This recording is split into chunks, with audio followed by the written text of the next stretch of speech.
Barry, and I'm super excited to introduce our guest speaker. Kat Kennedy is passionate about building products, companies, and the startup ecosystem as a whole.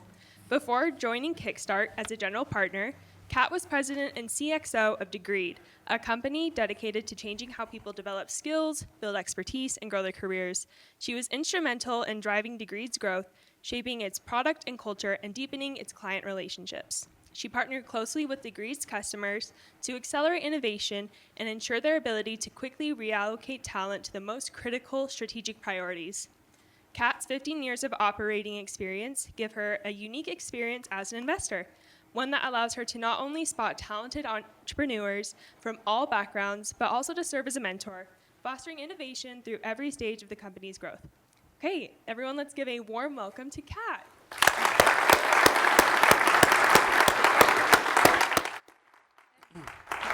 Props to Maddie. Is my mic on? Can you guys hear me? Yeah? Because I intentionally make my intro a tongue twister, so it's really hard to get through, so well done, Maddie. It gives me entertainment so I don't get super awkward as people are introducing me. Kat, thanks so much for coming. I'm Chris Corcoran. I'm the department head in data analytics and information systems. And I'm not going to lie, there's been a lot of buzz in my department. I kind of consider myself the leader of the nerds. And so we've been super excited. I mean, let's be honest, Kat's kind of a little bit of a rock star. I mean, she's, I'll ask you some questions about this later, but general partners at venture capital firms are not on average women. I mean, it's a very small percentage of partners at venture capital firms who are women. And so, you've had an enormously successful career. And so we're so excited to have you here. Kat is also an alum of our department of the Huntsman School, so let's give it up. I don't know if we need to start doing the Scotsman right now, I but was singing it this morning. My husband, also an Aggie, and he's like, yes, let's go. Okay. We need to just make that a part of the media package here, like the band just strikes up at the beginning of these leadership forums. I want to thank you for coming up here too, because I think a few of us woke up this morning, the wind was blowing, it was snowing. My first thought was, I wonder if Kat's going to be able to make it. And then my second thought was, well, Kat went to Utah State. Kat also grew up in Randolph on a ranch. Yeah, so snow, not going to... Yeah, so then I thought, I think she'll make it. Yeah. She'll be fine. Yeah. I want to welcome all students and faculty and staff who are here from across the Huntsman School and from around campus, and thank some of our visitors from Green Canyon High School for being here too. We hope you guys enjoy it. We hope you leave knowing there's only one true choice for the that you attend, and it's right here. Yeah, that's right. So let me start off by having you talk about the ranch. Yes, happy to. Randolph. Anybody here from Randolph, by the way? Oh, good. Steve is. Okay. So tell us a little bit about that experience when you were growing up and how that kind of has had an impact on your life and in your career even. Yeah, happy to. So Randolph, if you go to Bear Lake and you keep going, and if you blink, you'll miss it, but it's a very small town just in the northeastern corner of Utah. And my family is still up there raising cattle, Black Angus and a few horses to get the work done and to play with on the rodeo side as well. But that was home, and it still very much is home. And I'm so grateful for the way that I was raised, because I grew up doing a lot of really hard work and a lot of engineering. And that's ultimately what led me to my degree in information systems and falling in love with computer science and engineering at large, was the work that we did on the ranch. Because if there was a problem, you had to come up with a solution. We were hours away from a store or from a parts department. We would literally come over here to Logan if anything broke down on the tractor to get parts. And so we would create it.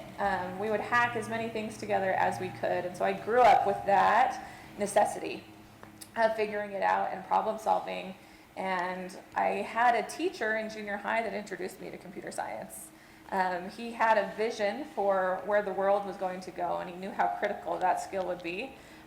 if we were going to be successful as we moved on and ultimately pursued our careers. So I'm grateful to that incredible teacher for seeing where the world was going and introducing us to it way before that was normal. And then I came to Utah State, and I am so grateful for the education that I received here, and especially for the community and the network that I have coming through Utah State. But to call back to the ranch, it was just the hard work and the problem solving, and I've been able to put those skills to work in every aspect of my career, no matter what the role I was in. So when your fellow students back in the day would complain about walking up Old Main Hill in the snow, not really a big deal for you. As a freshman, here you go. Here's the advice. This is the only thing you guys need to remember. Do not have a 7 a.m. class in the winter semester, because I did that thinking like, oh, it's fine. I grew up in Randolph. No, the wind as it comes through that canyon. Yeah, so I thought it was tough until that 7 a.m. class. Yeah. Oh, Yeah. chills you to the bone. Yeah. But yeah, I lived, I don't even know if those apartments are still there, but right on that hill, just watching people in the snow, and I had a window out of my bedroom where I could see people just eating it on the sidewalk. So that was my morning entertainment. So you got to Utah State. What was it that, did you immediately get into computer science and IS, or was there a time where you were trying to kind of consider what it was that you wanted to do at the time? I was lucky up in Randolph. We had a very incredible concurrent enrollment program. And so everyone that I graduated high school with, we also graduated with our associate's degree. But the difficult part of that meant that as soon as I landed on campus here, I had to declare my major. But I was like, no, I'm going to declare multiple and play it out. And so I declared for business. At the time, I was thinking finance. And then I also declared for computer science. So I was going to go after a double major. And as I spent more time, like, bolstering my computer science skills and also getting in deep in the business classes here, I really fell in love with the mixture of both. And that's what brought me to information systems. Was I only had to do one major, and I got that beautiful mix of engineering, but also being able to do it through the lens of business. Because to put those skills to work and to be able to articulate them in the language of your peers is such a critical skill. And I was lucky to have great advisors and mentors and instructors here at Utah State that explained that to me and helped me find just the right mix for myself. That's great. There's one question that we have to ask any alum that comes back, and that's, did you become a true Aggie while you were here at Utah State? I was both a true Aggie and a true blue Aggie. Okay. Yeah. There you go. Thanks. This is a Our story. adoring public wants to know. That's why I have to ask. Yeah, don't ask what the true blue is. But, one of the, I don't know if I should tell the story because I'm sure they locked it down. But like the real tradition is at the top of Old Main, that A, right? It wasn't always the stand that was there. Like that's there to keep people from breaking into the top of Old Main. But like the prior tradition was you kiss in that A at the top of the building. And so my friends and I were like, well, we're going to do what's real. And we had a few classes in that building, and we knew the time at which those doors were unlocked. And so, yeah, have also done the old way, the new way, and the true blue way. I'm just praying that nobody is here from public safety right now at Utah State, because that's going to get shut down. We had to have a discussion, and you don't do the old main building anymore. Yeah, well, I think you just issued a challenge to a whole bunch of people. I'm really sorry. So you left Utah State and you went to work at Degreed. I did. Pretty much right away, right? You were kind of like. It was about 6 years into. Oh, okay. But you were employee number one. I was. Is that right? Yeah. So tell us about your work at Degreed. Like, how did you get involved there? And I mean. We probably don't have enough time, to talk through just how your career rapidly evolved at Degreed, but you ended up in significant leadership positions ultimately. But how did you start, there as employee number one and end up basically overseeing a $1.5 billion company. Yeah, day by day. So it was a decade of work at Degreed, but ultimately I took a risk and joined early on and did the work. I think that calls back to the ranch and just seeing an opportunity, and we're going to dig in, we're going to do the work, and we're going to figure it out. But especially early in your careers, the opportunities are going to present themselves, and they're going to look like nothing but grind. If you go in looking for title, if you go in looking for, like, I will be this in this amount of years, I think you're going to blind yourself to a lot of incredible opportunities. So in joining Degreed, I saw two founders who had a passion for what the world should be, and I saw an opportunity where I could put my skills to work to help them get there. And every day at Degreed, through the entire decade I was there, was just a lot of hard work and putting that special skill of problem solving, so identifying work that needed to be done, and then figuring out where I could help and where I could hire a team to help to get us where we wanted to go. And I think as long as you are always looking for ways to contribute, ways that you are unique and you can deploy your skills to do that contribution, good things are going to happen. But it's always, it looks like an overnight success, but the real story behind it is grind, grind, grind, and a lot of hard work. But that's what's fun.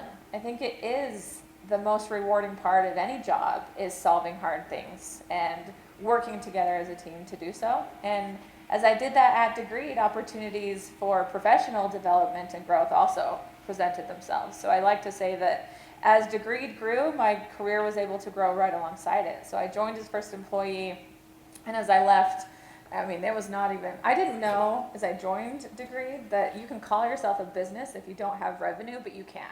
You can, and people will, and that's where venture capital comes in, is like that is a thing that happens. So no revenue, no business model truly, just an idea, an aspiration, and as I left, that company is now nearing, billions of dollars in valuation and clients across the globe, and like real billions, like actual revenue that justifies it, not that crazy 2021 stuff. So.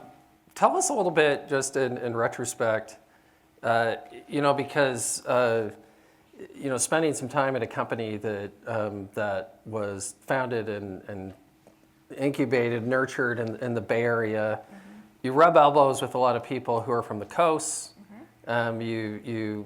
I'm sure you worked with a lot of people with academic credentials from, Stanford, Berkeley, universities like that. What was it? What can you tell these students about your experience at Utah State that you think kind of prepared you to work in that kind of environment? And what do you feel like kind of differentiated you? So I had endless options available to me and where I could go to school.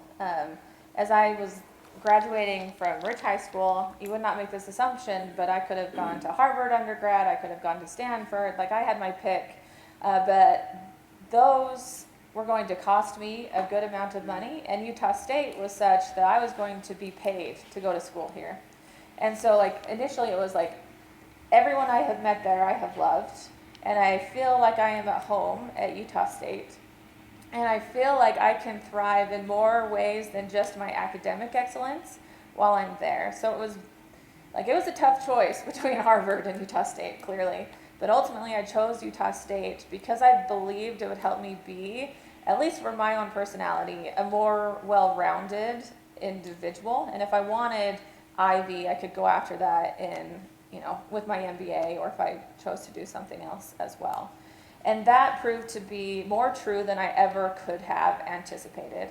That the relationships I found here, the care that I had from every single individual that interacted with me. If they had an association with the university, I knew that they were invested in me, in my growth, and it was me. Not just you as a check mark as a student, but they got to know me, my holistic self, and they were giving me advice in that regard. And that's not something that I would have got other places. That is something that's very special about Utah State. They knew my name, they knew me, they knew my goals, and they invested in me. Also the relationships that I had with my peers. I was in a text thread with a bunch of fellow Aggies telling them that I was coming up here today, And what ended up happening was a lot of reminiscing about how special the experience was and how the connections and the friendships and the work done here has ended up playing out and being a major influence in where their careers are today. So I cannot say enough about both the instruction I received and how ready for the workforce I was, but also the humanity of every interaction. Like, that's something that I feel is very, very unique and special to Utah State. Well, thank you. Well, that's good for us faculty to know as well. It's very motivating. Thank you.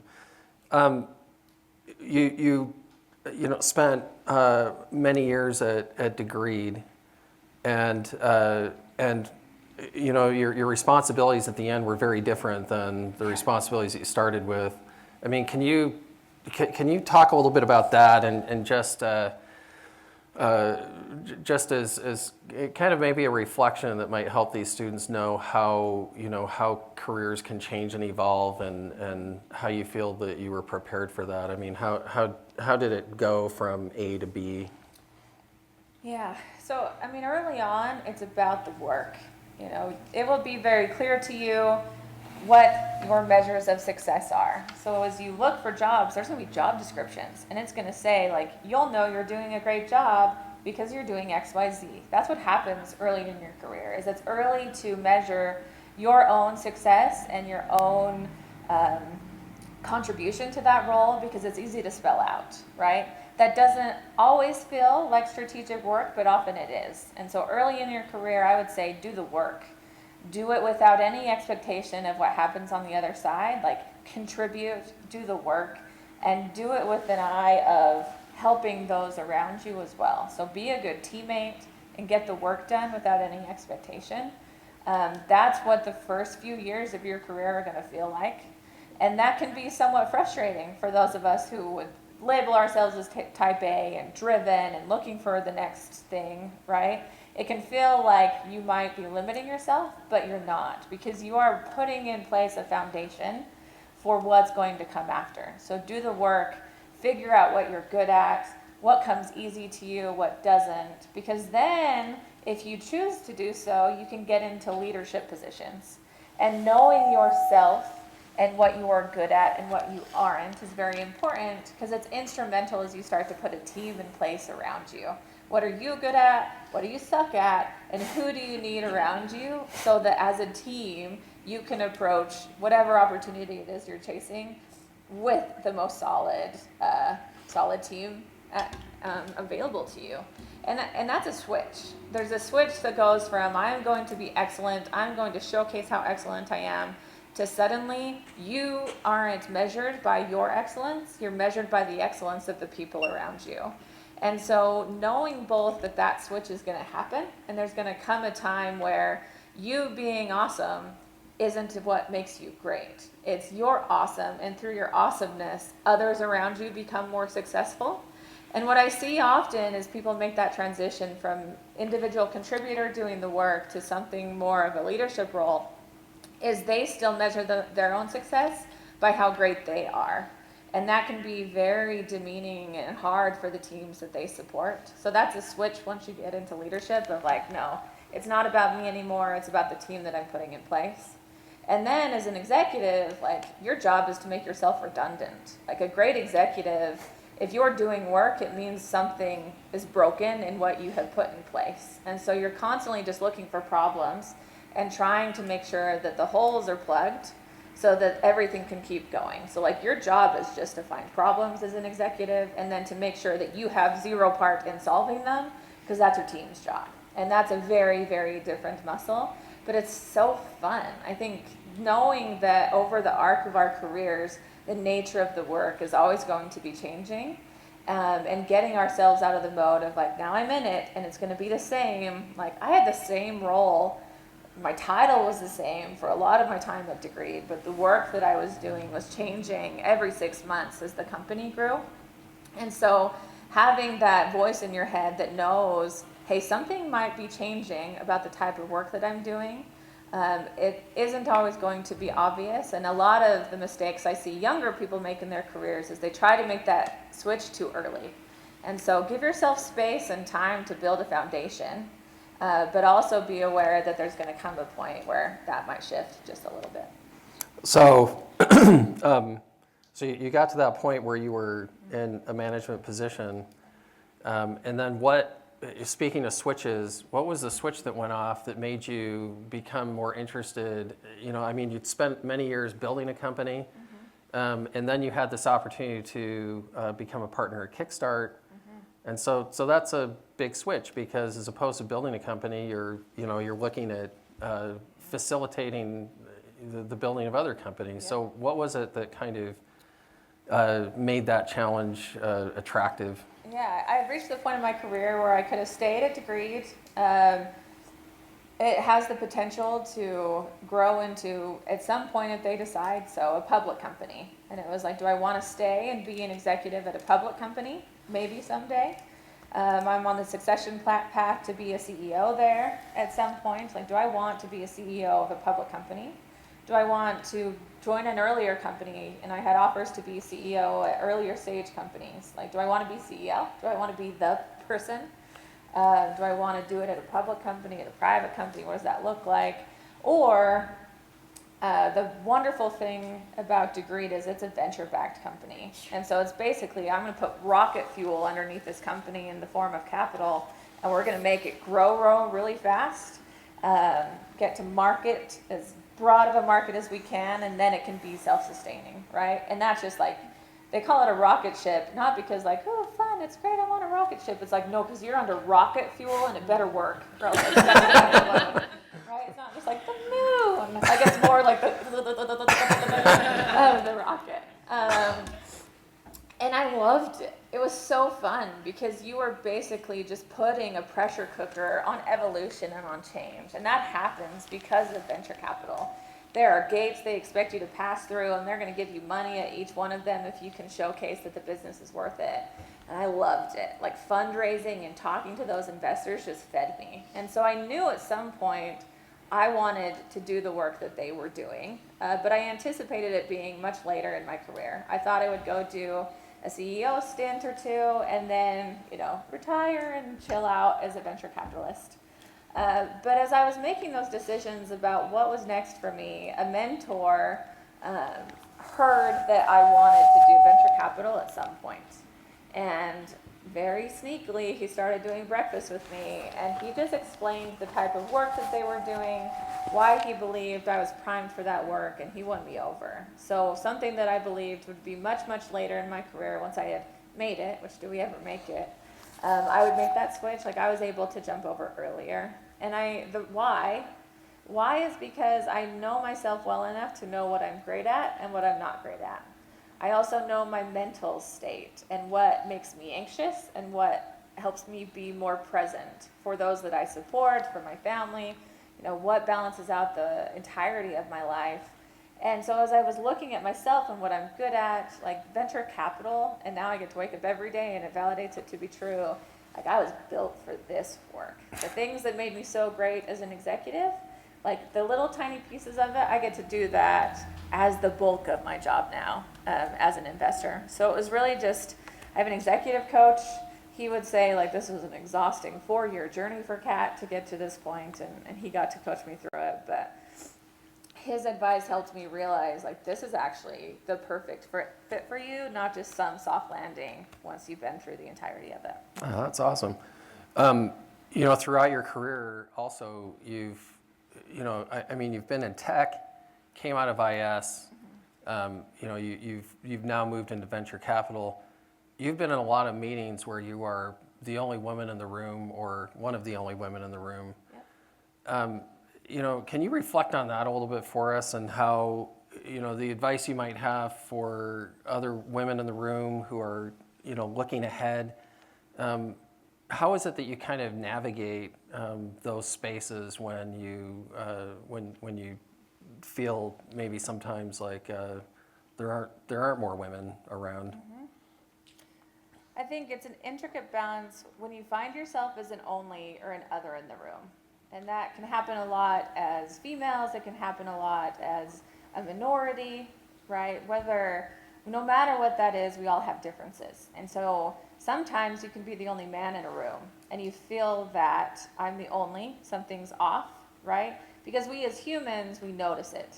And while the behavior might not be overt or conscious or intentional, as human beings, when someone is an other, we treat them differently without meaning. And there's tons of research that shows that is the case. And so as a woman in tech, I would often find myself as the only in the room. I was the only one, I stood out, and because of that, sometimes I was treated differently. And for a long time, I just didn't even see it. I was young and naive and just bullheaded. I mean, going up to Old Main should tell you the type of person that I am, right? We're like, that's not appropriate. I got in big trouble with the dean. But I had that personality of like, I'm just gonna do it. But eventually it started to eat at me. And I figured out like, I'm not actually being treated the same. I am not being heard when I'm asking the exact same question that my male counterparts are asking. And like, I may have just asked it in a too intellectual of a way that they didn't understand me. Like maybe I should have said it a little more, Bro-ish. straightforward. Yeah. Like start your question with dude like, or something. Yeah. I do it all the time now, and I realized I have adopted that language because it's the language of my peers. Like I will talk like a bro. I can bro with the best of them. But I think acknowledging sometimes, even when we don't want to, that something happened. And that doesn't mean that anyone in the room has anything against you. They're just human. They're human and they don't mean it. And if they were to be aware of what you were feeling, I think they would move mountains to help you. And so what I started to do was just look for those that noticed that I was the only in the room. And I had an advocate in them. I had a sponsor in them. And I started to tell them what I needed to have more space. And there's a lot of research. There's an amazing bulk of it coming out of Harvard that talks about the value of sponsorship. That mentors will give you advice. Sponsors create space. And I was lucky enough to have sponsors, both that I asked to sponsor me and also those that saw I needed it. And what they did is they made space for me as the only woman in the room. And they would identify when unconscious or conscious bias was happening, and they would make space when it was happening so that I didn't have to deal with it. And as you get more senior in your career, you realize you can make space for people. And so it becomes this virtuous cycle of people creating space for each other, and I as a woman being able to create space for people around me, whether that is an ethnic minority or LGBTQ, right? When someone I could sense was feeling uncomfortable, I could create space for them. And I'm so lucky, and I would not be where I am in my career if I didn't have sponsors around me. And so as a woman, I think the best advice I can give you is you're not crazy. To the minorities in the room who feel it every day that they are treated a little bit differently, even when it's not on purpose. Like, we see you, we acknowledge it, it happens. And I think there's a lot of importance in just knowing like, oh, it's not in my head. It's real that this happens to me, but that doesn't define me. It does not define me, my gender, my race, none of that defines me. What defines me is me and my uniqueness. And so just acknowledging that, I think there's a lot of power. And then there's a lot of power in asking. And for those that do have space in rooms, I would challenge you to make space for others. I was on the phone with a friend driving up here, and one of the most important people in private equity here in Utah is also a good friend of mine, and he had met her the night before, and he paid her a high compliment. I was telling her what he had said to me, and she told this story about they were at a dinner of investors in the private markets, and there was a black woman at the end of the table, and she's new to the community, and he, in the middle of dinner, got up, went down to the end of the table, sat by her, because he knows he has influence and space. And my friend said you could note a distinct difference in how she felt in that room because he did the work to make space for her. And he did it very intentionally. And so I would say, like, even something like that can be life-changing for people. And if you don't ever feel like the only in the room, what that then means is you have a requirement to make space. So that's the challenge, is like make space for other people. And as you find that you've got space, do the same again. And I feel so lucky now that people made space for me, and I'm now in a position where like I get to do the same for people. But it's constant work, but that's what makes it fun. Oh, thank you. That's amazing. Yes. And great advice too. Thank you so much for sharing that. I'm just going to ask 2 additional quick questions, and then we're going to give the the audience here a chance to ask some questions as well. And then we have a fun game to play. And so don't leave, because this is going to be a riot. But I just have 2 real quick questions. Talking about tech and venture capital specifically, one quick question I have is that, and I'm sure that you saw this article in The Economist last week about how venture capital firms right now are sitting on something like $300 or $350 billion. So venture capital companies have a big pile of cash. It's not being spent.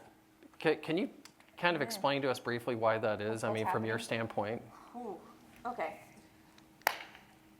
Yes, quick primer on venture. So 300 billion in assets under management right now. You'll hear it referred to as dry powder, right? There's lots of dry powder in the private markets ready to be deployed. And so as asset allocation goes, whether it's a family office or the hedge funds or like the endowments, they will reserve a portion of that assets under management to deploy in the private markets. And often they don't do it themselves. They'll give that money to venture capitalists. And that's who, like, it's not my money. Well, some of it's my money. But like the whole fund is not just the partners' money. We are investing on behalf of our limited partners. And those limited partners are made up of family offices, so high net worth individuals, a bunch of high net worth individuals, endowments, institutions, right? So we are investing on behalf of these people. And they said, I trust you. I'm going to commit this amount of money for you to invest over this set amount of time. And so what that 300 billion under management is a commitment from those limited partners to those funds that they will give them that money when it's called to invest. And so that 300 billion isn't just like sitting with us as venture capitalists right now. It is a call option that we have from our limited partners to invest. And I invest at the early stage. There's different. Early stage means first institutional money in. Sometimes you have a product. Very rarely do you have revenue. I believe in you as a person and your ability to go build something. Like that's the type of investment that I'm able to make. But then in the venture capital model, there's these gates I referenced earlier of we want you to be at least $1 billion company, but bigger. Like best case scenario, you're in the public markets and like an absolute darling on your earnings calls, right? Like that is the dream that we have for our companies. But there's gates to get there. You don't get there overnight. So we say, okay, we're going to invest in you as a individual.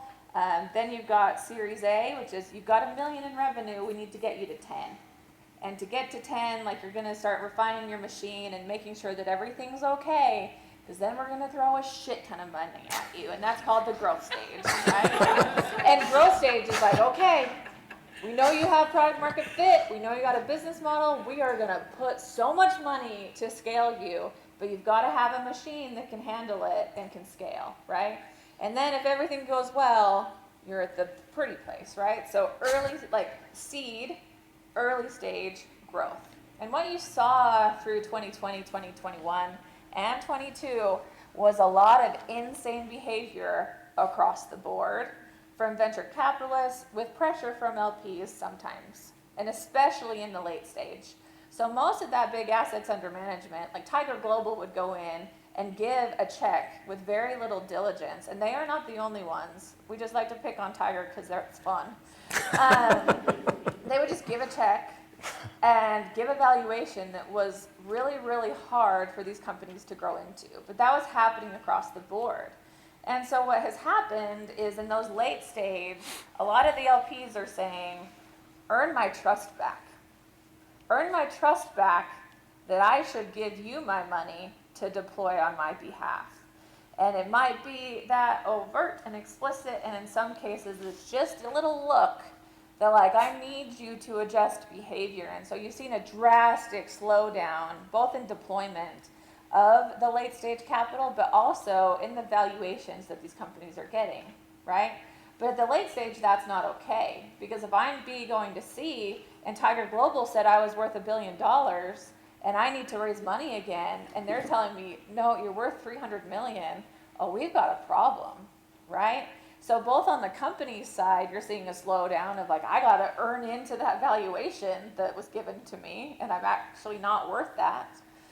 And also on the investor side of like looks from their LPs of like, when you call this capital, it better be worth it, right? So that's what you're seeing, is it's not a stoppage, it's more a correction of behavior. And we're starting to see that free up in the earlier stages, of course, because like we behaved. We weren't crazy. So like you don't see that same correction at the pre-seed and seed stage. You've seen a valuation correction. But at the later stages, you're seeing both the valuation correction, companies just not raising. So if you hear the like, if you're listening to any of that or reading those articles, the pressure that the companies are under is like, we need to preserve capital so we don't have to raise until we're worth the amount of money that they said that we were worth. So people aren't even trying to raise right now. So there's a slowdown in those asking. There's a slowdown in those deploying. That's what's happening in the private markets right now.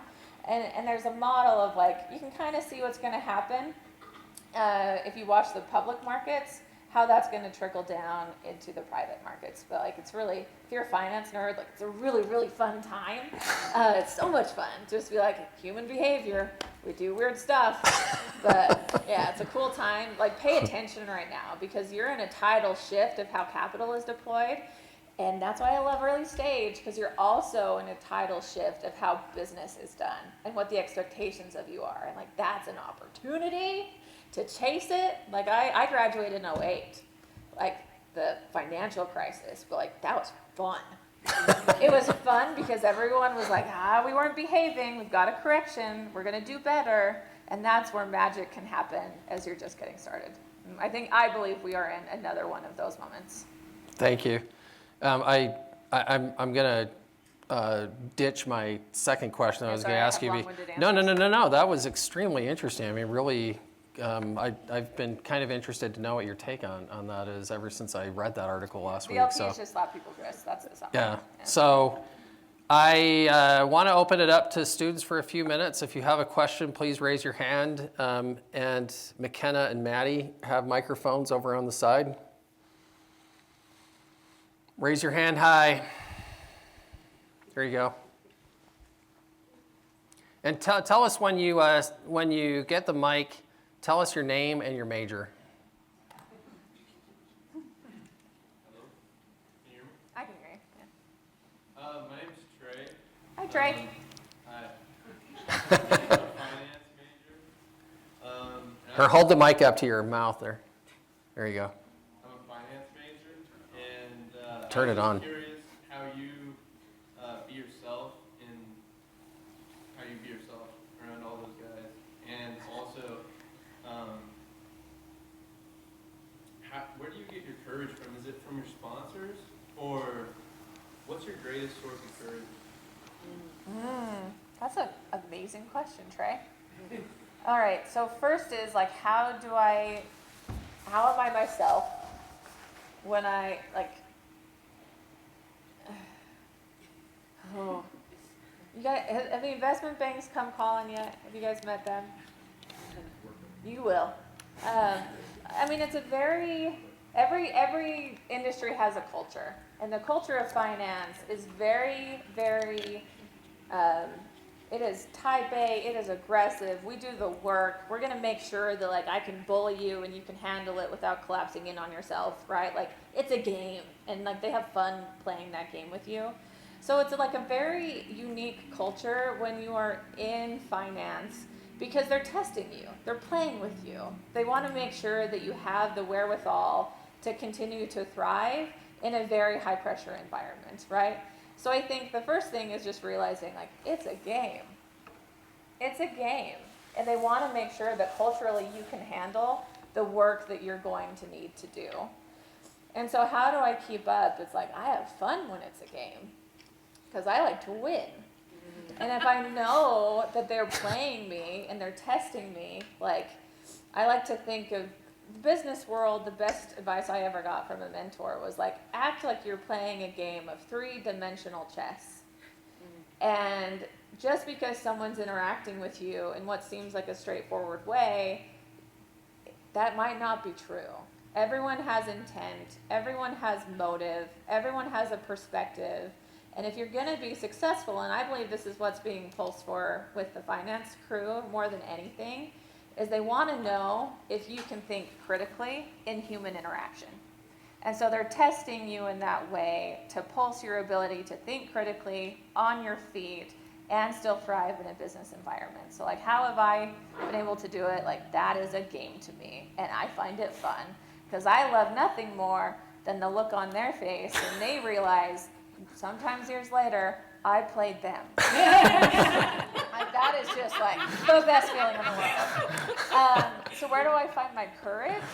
I have people that know me, Kat as my wholly authentic and true self.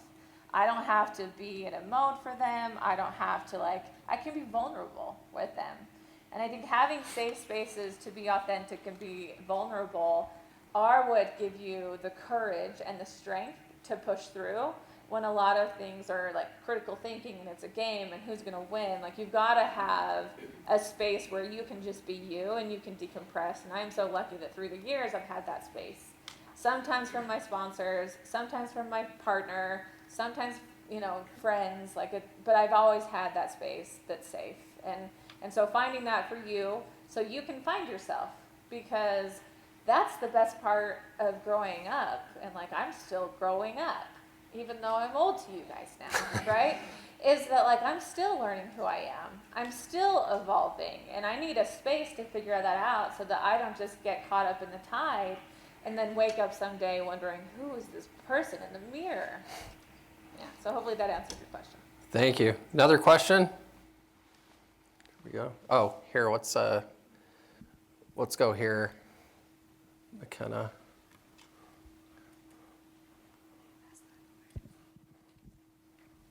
So you were talking, I'm Leo, and I'm with a group of students visiting from Green Canyon High School. But you were talking earlier about how to get up into those higher roles, you have to start with the nitty-gritty work. Mm-hmm. How do you keep your motivation to keep going when you're in that phase and it just feels like you're stuck there? I think look at it as a pyramid, right? Of if you don't build that foundation, you're going to jump somewhere and you will have, if you take the wrong step, it'll crumble, right? And so find joy in doing the work and laying the foundation, knowing that you're putting it in so that later you're going to be able to climb to higher points. And if you don't have that foundation there, it's going to be unstable. And I think there's beauty in the work of laying a foundation, knowing that that is so critical to the later stages of your career, no matter it is what you decide to do. So it's not just about getting from point A to point B, right? The reality of careers is they look like this, and sometimes like this. It's not a linear path. And so find joy in the work you're doing today. And of course, always with an eye for an opportunity and what's coming next. But that foundation is very, very critical to long-term success. Thank you very much. Let's have one more question. This student up here in the front row had his hand up. So my name's Aaron, and I'm with the student group. So as you know, you are a leader. So I said, what is one major thing you look for that makes a person a leader, or like a new hire? Like you look at him and say, or her, and say, that's a leader. What's one major thing? They are prepared. I had an experience yesterday that I was like ranting to my husband about, and this is gonna be long, but this person had an interaction with me. They are very young in their career. They were in no way prepared for this interaction with me, and they did not even do the work to realize who they were across the table from, and it was a waste of my time. And so I walked away from that interaction with that person with zero intent to help them get further, because they could not even do the minutes of preparation to come into that engagement with me. So the best advice I can give, no matter what stage of your career that you are at, is you need to be prepared. And being prepared often in any type of work is knowing who is at the table with you and doing the research and the work to know why they are there with you and to treat them in that regard and be appropriate in how you're engaging, because you know who you're interacting with. And then very close to that is just like treat people like the one commonality. I've been able to interact with some of the most successful people in the world, like billionaires is like second thing that they would introduce. Like they would never say that about themselves, right? But you know what's common across the people that have the most success? They all were present with me. They know exactly who I was. They knew my background. They were there to help me, right? They are considerate, thoughtful, looking at ways to bring those around them to a higher plane. And we can do that work for others as well. So I would say the most common trait that I see in leaders is they are prepared and they are present and kind and thoughtful. And they treat every human that they interact with as though they are precious, because they are. And there's so much beauty in being human with each other and knowing who that human is at the other side of the table from you. Well, thank you so much. We're going to end with our game. Yes. So I'm glad that you identify as very competitive, because this is right in your wheelhouse. So this is what we did. We sent out messages to some of our classes, especially in DAIS and a couple of other classes as well. And we asked students to submit a pitch in 700 characters or less, so very brief. And then our crack panel of faculty, some of whom are sitting here on the front row, we filtered some of these for you. We picked the ones that we thought would be especially compelling. And so these students are each going to make a 1-minute pitch. Brian, can you can you take out what's in that bag and hold it up for me, please? For an iPad Pro from our department to the student that you pick. Okay. Kat, so no pressure. We have something else for the other students as well. But I just want these students, to come up real quick. Let's see, we have Quinn and Oliver. You want to stand up for this? We need the mics, by the way, up here. Quinn and Oliver and, let's see, Reagan. There you go. There we are. Reagan Watrin. Are you any relation to Shay? Yeah, that's my dad. This is crazy. He was my first master's student when I came back to Utah State to become a faculty member. Yeah. He said, So give Shay a big, long, awkward hug for me. oh, yeah. Okay. Let me see this mic. All right. So what I need you to do first is introduce yourself, Oliver. Let's start with you. Do you want to sit in this chair, Kat, so you can be facing them, kind of? Yeah. We want to make this as intimidating as we can. No, you just stand right there. Oliver, say your name, your major. Check, check. Yeah, okay. there you go. Hi, I'm Oliver Hetty. I'm a data analytics major here at Utah State, and I love being here. Thanks. And so, I don't know, start the timer at 1 minute, Sherrod. I don't know. You got 1 minute. This is your chance to make your pitch to Kat, so go ahead. Awesome. So I'm from Oregon, and being here at Utah State, I get to do a lot of long road trips. On those road trips, I'm always wondering, what the heck am I driving through? I bet there's a fun story about this town. I bet there's a fun story about this giant group of windmills or this river. But I'm driving, I can't Google anything, right? And so my idea is for an app that I like to call Story Trip. And Story Trip is an app of geolocated-based podcasts, basically, that you can select. Either your co-pilot can select while you're driving, can say, oh, we're driving through this thing. Oh, this dam has a story about it. Let's click on this and listen to it while we're driving. Or it can connect with Google Maps or Apple Maps so that it'll play automatically as you're driving. It's monetized either through a subscription or through businesses who can promote their stories. That's what I like to call these podcast stories. And businesses can say, okay, Rocky Mountain Power can say, this dam, we'll tell the story of this dam. It's promoted by Rocky Mountain Power. And that's how it's monetized, and it makes your road trips interactive. All right, thanks. All do a good job. All right, Reagan Watrin, tell us your major. Economics. Okay, all right, go ahead. The timer started. Go ahead and make Alrighty. Cat. I started skiing 12 years ago with my dad, Shay, but lately his back isn't as well as it used to be. And I've started going skiing by myself because I'm really hardcore. But guess what? Going skiing by yourself sucks. It's lonely, it's hard to get motivated to go skiing, and overall, it's very dangerous, which is why I came up with Snow Buddy. Snow Buddy is a social networking app that connects skiers and snowboarders to groups of people with similar ability and terrain preferences as them, so they never have to go skiing alone again. It'll be monetized by advertisements that are specifically tailored for the niche audience, which leads to a better consumer and as well as more profits for advertisers. Due to the growing disillusionment with traditional social media apps, now is the perfect time for an app that doesn't just show you other people's adventures, but helps you create your own. Thank you.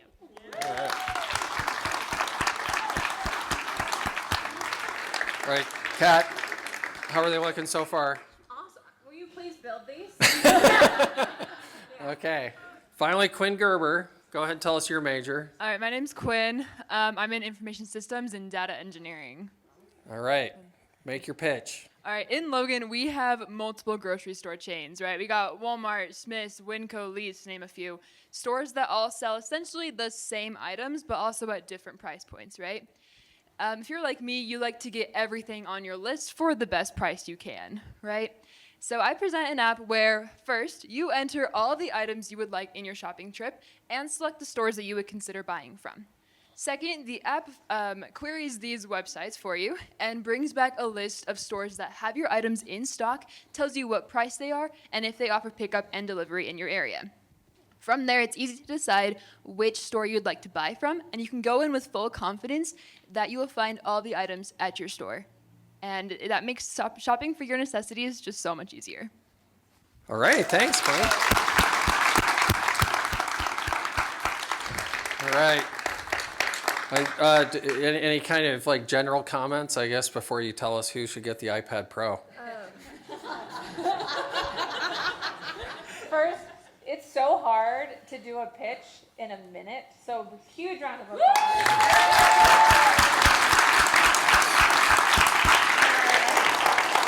The preparation was so evident and clear, and I'm so impressed with all three of you for how prepped you were, so very well done on that. I truly think all three are great, and I want you all three to build them. So please do that. Do I have criteria for what wins, or just like what I'm drawn to? Well, I think we're most interested in what you're drawn to. I mean, somebody of your experience, that's what I'm curious about. Like, what kind of stuck out at you? I'm a capitalist. Yeah. I am a capitalist. Econ students are like, yeah! Yeah, Dave Patel, Capitalism. ladies and gentlemen. Someone was talking about a company's net profit margin, and I started drooling, and I was like, who knew? But here's what I loved about each of them, is you knew out the gate potential ways to monetize and who the audience is and value that you can bring to the audience. I found it very interesting. All three of them were consumer ideas, right? And so it's good to design and to build for things that you know. They're problems that it seems like you're familiar with, and I find that to be very impressive. Ad models are tough. It's tough, you gotta get to scale, but like I believe in you and your ability to do it. I think from a venture backable model, because that's what I am, the one that I am most drawn to is probably the grocery one. All right. Good.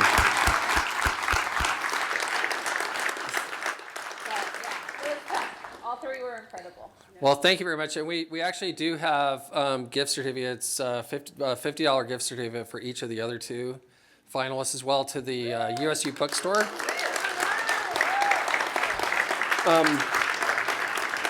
So before we finish up here, just a huge thanks again for taking the time to come up here. I mean, it's been so great to have you up here.